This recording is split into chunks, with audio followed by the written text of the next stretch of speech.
Do Valdemir Santana, do União, de autoria dele, foi aprovado na Câmara Municipal de Campina Grande e o prefeito Bruno já sancionou o projeto de lei 68 de 2023, que regulamenta o uso medicinal da cannabis na cidade. Vereador, bom dia. Fala pra gente como foi esse objetivo e do que realmente prevê essa nova lei. Bom dia, Carlos. Bom dia, Carol. Bom dia, ouvintes da Correio. Nós temos, de forma clara, uma preocupação com pessoas que carecem desse medicamento.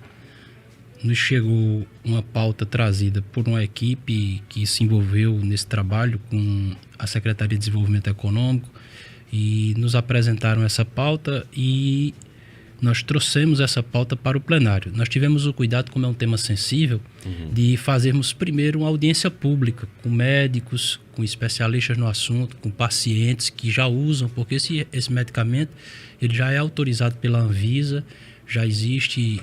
O problema é o preço, ele é um pouco inacessível. O que é que nós fizemos? Nós apresentamos um projeto de lei que estabelece a política pública municipal para a utilização com fins medicinais. Nossa preocupação é a questão de saúde pública. A gente tem que deixar bem claro. Pessoas que sofrem com epilepsia, com Parkinson, com Alzheimer, pessoas que sofrem com fibromialgia, elas poderão fazer uso desse medicamento. Então, a partir do momento que nós fizemos, nosso primeiro passo foi a audiência pública, com especialistas e pacientes que utilizam o medicamento já. Porque se tem uma prescrição médica, existe um controle, existe um acompanhamento da necessidade da prescrição, da dosagem. Então, tudo isso está estabelecido no projeto de lei. A produção e o uso, isso já está regulamentado, já tem autorização. No caso do seu projeto, previa que o paciente tivesse acesso ao medicamento, de forma gratuita, porque através do município, através dessa política pública, ele poderá formalizar convênios com a União, com estados, com ONGs, com empresas, para facilitar. Aí agora nós vamos para o debate orçamentário, inclusive que está sendo discutido no plenário da Casa, através da Lei de Diretrizes Orçamentárias e o orçamento que a gente vai discutir logo mais. Você falou em preço, que é caro, tem estimativa? Em torno de R$2.000, entendeu? Digamos, cada paciente teria que gastar dois por mês? Um vidrinho. Um vidrinho. Isso, né? que é o óleo, né? Que é extraído da planta. Então nós temos essa preocupação de assegurar o acesso do paciente ao medicamento. Você conseguiu mensurar aqui em Campinas, digamos, quantas pessoas estariam talvez precisando dessa medicação? Às vezes tem muita gente que nem sabe que precisa. Sim. E que essa medicação atende pacientes com fibromialgia. Pacientes com Parkinson. E tem muita gente, viu, com essa fibromialgia. Pacientes com epilepsia, pacientes com Parkinson. Então, é um número que a gente ainda não tem sequer como estimar, porque é um número gigantesco. Então, nós teremos aí muitas pessoas que serão atendidas, que terão melhor qualidade de vida. Na audiência pública, como eu estava falando um pouco antes, Carlos, em off, nós tivemos um testemunho de pessoas que sofrem crises epilépticas e passaram ali, com o uso do medicamento, a terem menos crises diárias. Então, pessoas, só quem tem isso na sua casa, quem enfrenta esse problema, sabe a importância desse medicamento. Sabe a importância de ter acesso a esse medicamento. O Parkinson também, né? O Parkinson também. Então, eu tenho pessoas que eu conheço que sofrem de fibromialgia, que são dores insuportáveis, entendeu? Essa sensibilidade óssea, né? Então, você tem... E nós tivemos lá na casa, na audiência pública, quem quiser ter acesso, a audiência é gravada, está registrada no YouTube. Na audiência pública, nós tivemos lá neurologistas falando da importância do medicamento, falando da importância do tratamento. E o que nós precisamos agora é assegurar os recursos para que o município possa adquirir e possa haver a prescrição. E quando começa essa discussão, liberação, depois esse projeto que você traz para que a população tenha acesso à medicação sendo doado pela prefeitura, há um preconceito muito grande, há um tabu muito grande, porque, estão liberando, gastando dinheiro com maconha. Não é, gente, porque nós vamos para a farmácia. Não é a liberação, é a regulamentação do uso medicinal. E para quem pensa ainda dessa forma, nós vamos na farmácia comprar uma medicação que o médico prescreveu para lá, que você compra caro, que é uma droga. Mas aí, como não foi feito de uma planta chamada maconha, aí você não tem preconceito, né, não? Isso é claro, assim, as pessoas até brincam. Mas você é da igreja e faz apresentação. Não, você precisa primeiro compreender, ter bom senso. A gente está discutindo a questão de saúde pública, de empatia, de se colocar no local do outro, né? De se colocar na situação do outro. Tem casos de autismo que recebem essa prescrição. Então, é algo que a gente tem que ter cuidado, cautela ao tratar do assunto. E nós temos que nos colocar no local do outro, daquele que precisa. Quando a gente se coloca no local do outro... Quando a gente se coloca... Que não é tão fácil para muita gente, né? E quando você tem essa empatia, Carlos, quando você se coloca na posição do outro, assim, de que passa fome, que passa necessidade, que tem dificuldade de pagar uma água, uma luz, que tem dificuldade de comprar um gás de cozinha, que tem dificuldade de ter uma moradia. Quando você se coloca no lugar do outro, que tem dificuldade de ter acesso a um medicamento, ao médico, aí tudo fica mais fácil. Eu criei na Câmara uma medalha Espírito Público, que prestigia servidores públicos que têm essa atitude. Então, quando você se coloca no local da pessoa que mais precisa, que tem aquela necessidade, você passa a ter um comportamento diferente, você passa a ter uma percepção diferente das coisas. Então o projeto, ele nasce dessa empatia, dessa percepção. E foi importante, vereador, que tenha surgido de um vereador de uma linha conservadora, com esse perfil conservador, que é um defensor dessa base da família, evangélico, porque se fosse Valdemir Santana hoje, um vereador do pessoal do PCdoB, do PT, porque esse povo e tal, tá dizendo que você queria liberar maconha, que não sei o quê. E isso foi justamente por isso que eu abracei a causa. Eu abracei a causa porque é uma questão de bom senso, porque as pessoas não sabem o que é ser sequer conservador. Conservador é, antes de tudo, ter bom senso. É, antes de tudo, ter equilíbrio. Então, trataram pejorativamente a palavra. E as pessoas não sabem o que é. Se você não é nenhuma ideologia. Pois é. O conservadorismo não é nenhuma ideologia política. Ele é um estilo de vida que você adota e que você tem como percepção das coisas. E você observa coisas como essa, como o uso medicinal da cannabis, e diz, não, isso aqui é uma questão de bom senso, é uma questão de saúde pública. Nós não podemos ter, na nossa percepção de mundo, essa rejeição. Você ouviu de alguém dizer assim, mas você... Ouvi, assim, mas assim, é até bom porque de forma pedagógica a gente ensina, tem a oportunidade de ensinar, porque eu vi uma oportunidade de ensinar o que é ser conservador. Você tem ali pautas que você não, como eu disse anteriormente, você não vai, eu nunca vou me colocar a favor do aborto. Uhum. Eu nunca vou me colocar nessa posição. A gente fez uma campanha, nunca vou me colocar a favor da legalização das drogas, entendeu? Então nunca vou é outra coisa, é outra pauta. Então esse é um trabalho que a gente faz de conscientização, mostrando para as pessoas a importância do bom senso. Se você tem uma coisa que foi verificada cientificamente, se você tem algo que a ciência apresentou a eficácia do produto, que existe experiências comprovadas, testadas e retestadas, e você está ali com uma situação que, olha, o medicamento faz efeito, você se colocar no lugar do outro. E essas coisas, sabe quando é que acaba? Quando você tem esse tipo de preconceito, ou esse tipo de tabu, quando ou você ou alguém próximo a você precisa. Né? Aí você muda o discurso, muda a visão. E eu digo muito assim, eu falo muito quando você vê. Eu gosto muito de ver.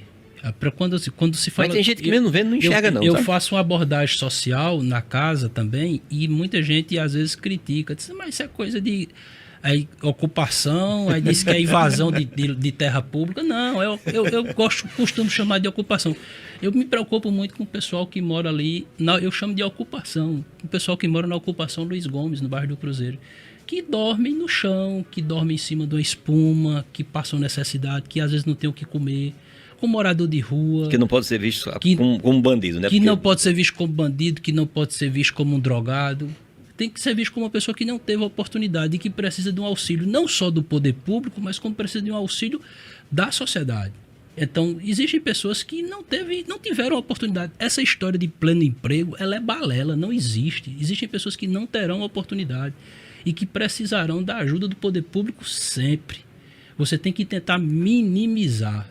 Isso acontece até nos países mais desenvolvidos. Mais desenvolvidos, programas de segurança alimentar, programas de renda mínima, capacidade de pagamento.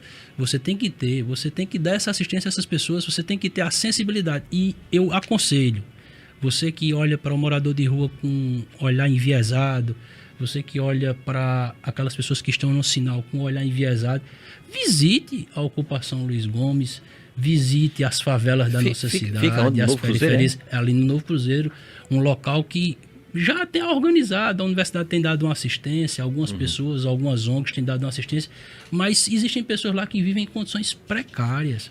Então nós temos que ter essa sensibilidade de olhar para essas pessoas que precisam de um medicamento como esse, de uma moradia, de uma segurança alimentar. Nós propomos na Câmara a refeição noturna, Carlos. Porque nós entendemos que o governo do Estado já fornece a refeição de meio-dia, por que não fornecer a refeição noturna, o município? Porque você traria mais segurança alimentar para as pessoas que precisam. Só quem não se importa com as pessoas não passa aqui, não se sente tocado com o tamanho da fila no restaurante popular do Estado. Na chuva ou no sol? Na chuva ou no sol. Então, quantas pessoas estão precisando de um prato de comida? E ali tem gente que não é morador de rua não, viu? Não, tem muitos que não têm o que comer em casa. É verdade. Que vem buscar aqui porque não tem o que comer em casa. Então falta esse olhar de sensibilidade, aí eu não digo só da classe política não, é da sociedade como um todo, de se colocar no lugar do outro. Vai além da empatia, a misericórdia é você sentir a dor do outro. Então quando você passa a sentir a dor do outro, quando você passa a olhar, ter esse olhar humanizado do poder público, da ação que você deve ter. E aí, como ser humano, independente de onde você esteja, como radialista, a gente faz esse trabalho. Verdade. E a gente faz esse trabalho de conscientização justamente para acabar e quebrar com esse tabu de que nós não temos essa sensibilidade, mostrar para as pessoas que é importante. E isso não é um papel só do vereador, é um papel do cidadão. O projeto foi aprovado na casa, foi sancionado pelo prefeito, então a lei já está em vigor. Já está em vigor. Agora, o que falta é regulamentar de onde vem o recurso para comprar, né? E que já está autorizada a formalização de convênios, né? Então, já pode o município, não tendo custo, ele pode formalizar convênios. Mas o que nós podemos prever de antemão é que há necessidade de alocação de recursos específicos. Mas aí você tem várias formas. Você tem emenda parlamentar que você pode alocar, você tem convênio com a União, que o governo pode firmar, apresentar um projeto, formalizar esse projeto, esse convênio com a União, formalizar esse convênio com o governo do Estado. Então, já existe um leque de opções para que nós possamos ter a fonte de recursos para a execução dessa política pública. No caso, aí não precisa ir, porque muita gente às vezes recorre à justiça para o Estado ou o município ser obrigado a fornecer tal medicamento. Não precisaria mais disso. Exatamente. Né? E eu fico pensando assim, para o município comprar... Fica inviável, né? Produtos que são caros, aí tem aquela história de licitação e tal. Às vezes só tem uma empresa que fornece, é uma confusão danada, né? Exatamente, porque fica inviável. Isso aqui não tem muita gente produzindo, não, né? São poucas empresas que fornecem, nós temos trabalhos ainda muito tímidos, mas já tem, porque já é um medicamento regulamentado pela Anvisa, autorizado, não é uma coisa que vai produzir e vender agora, não. Já está regulamentado, já é permitido, tanto que já é comercializado a um preço altíssimo. Por isso que o que nós estamos fazendo é estabelecer a política pública municipal, buscando facilitar o acesso. E essa facilitação do acesso vem através da permissão da produção no local também. Aqui a gente está autorizado a produção local.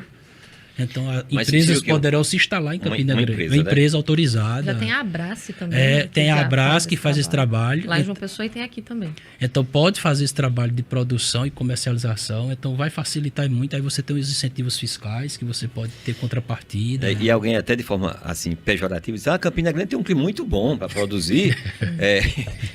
Porque, repito, a planta vai fornecer a substância para o remédio, né? Exatamente. Ninguém está aqui defendendo a liberação da maconha, que seja produzido. Não é isso, né? Que as pessoas, pelo amor de Deus, né? Exatamente. A gente tem que deixar bem claro, porque, como disse, ainda tem muitas falas preconceituosas nesse aspecto. E o preconceito é falar de algo que você tem um conceito e muitas vezes é equivocado, né? É um conceito prévio que você não discutiu, não ouviu, aí você já diz, é assim. Você acha que é isso, mas você nem conheceu a situação, como que é todo esse processo que está descrito lá na lei, como Isso. o Valdemir até já explicou pra gente. Você precisa conhecer de fato. Muita gente até critica, a própria Abraço também é vítima diariamente de ataques por conta disso, que as pessoas não entendem o trabalho que é realizado ali e as famílias que são atendidas ali, porque é uma pessoa doente em casa que afeta todo mundo e esse medicamento, ele auxilia aquela pessoa que está doente e alivia também a dor de uma família. Já pensou toda. quem tem esse preconceito, a pessoa que condena isso, aí de repente chega o médico e diz assim, olha, você vai controlar o seu problema se você usar a substância. Ele vai dizer o quê? É verdade. Vou morrer. Quando a vou dor morrer. apertar, aí será que ele vai dizer, eu não vou usar? É verdade. Né? E outra coisa, tem pessoas com depressão também que são tratadas, pessoas com insônia. Também, né? Porque é um medicamento que tem uma eficácia neurológica fantástica. E a gente teve o cuidado, Carol, de apresentar fazer esse debate, preceder antes da aprovação do projeto. Aí eu recomendo novamente, para quem tem curiosidade de se aprofundar no assunto, que assista à audiência pública, onde médicos fizeram falas, neurologistas, né? E pacientes que já usam medicamento usaram lá a tribuna e fizeram suas falas e fizeram a exposição da importância do medicamento. Então não foi uma coisa feita de forma assodada, de forma precipitada. Nós colocamos a matéria em primeiro lugar para ser debatida com especialistas, porque eu não sou médico, eu sou bancário. Então, médicos estiveram lá na casa primeiro, pacientes que fazem uso do medicamento estiveram lá na casa primeiro. Nós ouvimos os testemunhos, nós ouvimos os especialistas no assunto, as pessoas que conhecem da matéria, para depois nós apresentarmos e levarmos o projeto para votação. Então, assim, a gente teve essa preocupação desde o início para obter o êxito e falar com propriedade, né? Justamente para poder enfrentar esses preconceitos, para enfrentar essas falas que falam de algo que não conhece. É verdade. Valdemir Santana, vereador do União Brasil, trazendo esse tema. Bom, está aprovado o projeto, o prefeito sancionou, agora é lei, agora é discutir na lei orçamentária como a prefeitura comprar o produto, a substância, né, medicamento, para essas pessoas que precisam, já que é um medicamento caro, não é barato, né? Vereador, obrigado, bom dia, obrigado por estar conosco. Eu que agradeço a oportunidade de nós prestarmos esses esclarecimentos e, mais uma vez, comemorar esse avanço na política pública municipal do uso medicinal da cannabis na nossa cidade.